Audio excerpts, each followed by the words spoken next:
someone may be going through these same things or have these same feelings. So at the end of the day, I just really want to be a blessing to anyone that gets a chance to view this.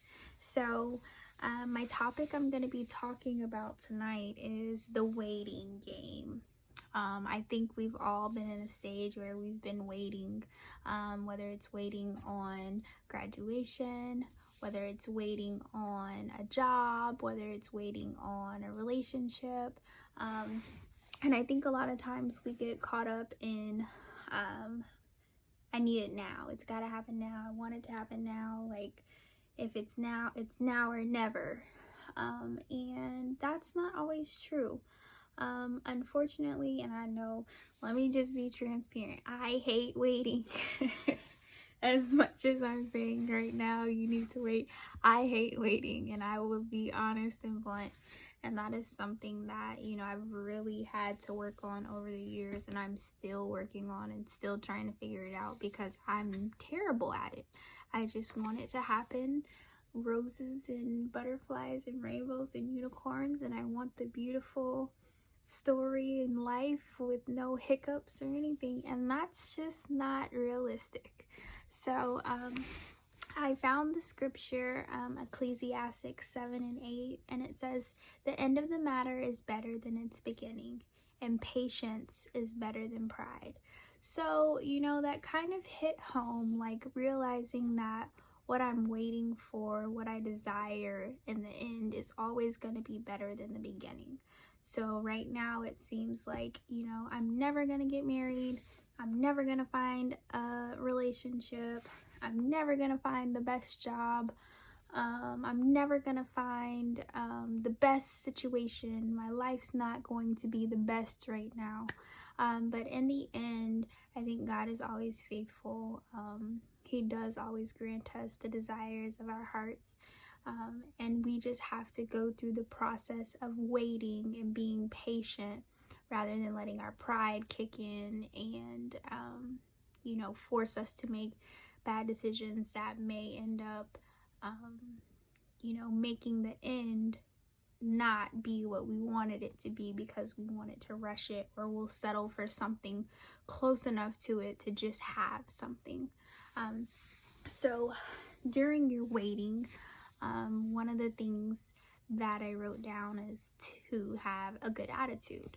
So you can't wait and be stank like, okay, well, I said I'm waiting, Lord. Now you can go on and send it now. No, you have to know that, God is faithful in what he says. So you've got to wait with the right attitude. So still enjoying life, still treating people right, putting out the energy that you want to receive back. And then also I wrote down that you have to grow up, because God's not going to give you something that you're not mature enough to handle. So, and I say this all the time about myself. I'll be like, oh, yes, Lord, I'm ready for a man. Send me my husband. And then I'll be like, well, if he did send him, what am I going to do with him? I mean, I say in my head I'm ready, but I truthfully don't know, like, if God sent him today and it was time to walk down the aisle, if I would really truly be ready. And I mean, that's not to say that I haven't been preparing or, I'm not capable of doing it. It's just kind of scary because, I've been through a lot of traumatic situations. So to think about, having to, first of all, be completely healed from everything in my past and being able to solely focus on just one gentleman for the rest of my life is scary. I'll just be honest. Like, I don't know if I would be ready for that, but,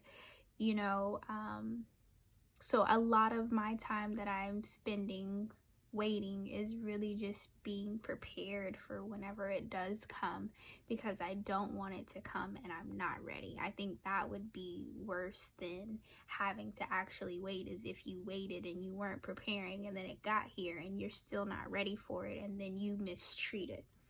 So I think it's important that you really focus your waiting period on being a better you versus the frustration of having to wait.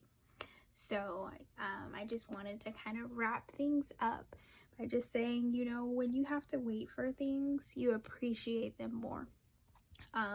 Versus if it came to you overnight in the, you know, in this perfectly packaged box, and then it didn't last for 2 weeks. So whereas you have something that has been brewing and God has been molding and shaping him and you into this perfect peace and healing you guys of your past and your trials and tribulations, and then he presents it to you and it lasts forever, you know. So that's just my theory. This is also, like I said, this is me encouraging myself because I'm in a season where, you know, I feel like I'm 28. You know, I still haven't had like a real relationship, or, you know, what society may deem a real relationship. And I mean, it is frustrating and it sucks. You feel like as a woman, you've reached a level of success for yourself, and, you know, this is kind of the missing puzzle piece.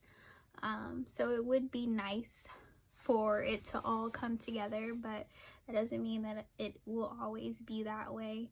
And that's always a harsh reality to have to accept, especially a woman of myself. I value relationships. I am a big lover, and everybody that knows me knows that about me. That's always been my MO, and I don't know if it'll ever change. I've just accepted that God has given me a really big heart to love his people, and that makes me who I am, and I'm okay with that. So again, I just encourage you guys, stay in the race. The race is not given to the swift.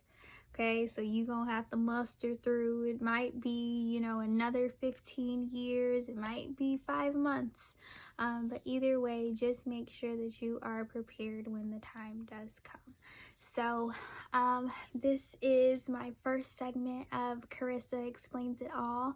The revamped version. This isn't the college version. This is the after college version. This is the young woman version. So I hope you guys enjoyed. Thank you guys for tuning in, and I will be back soon. God bless.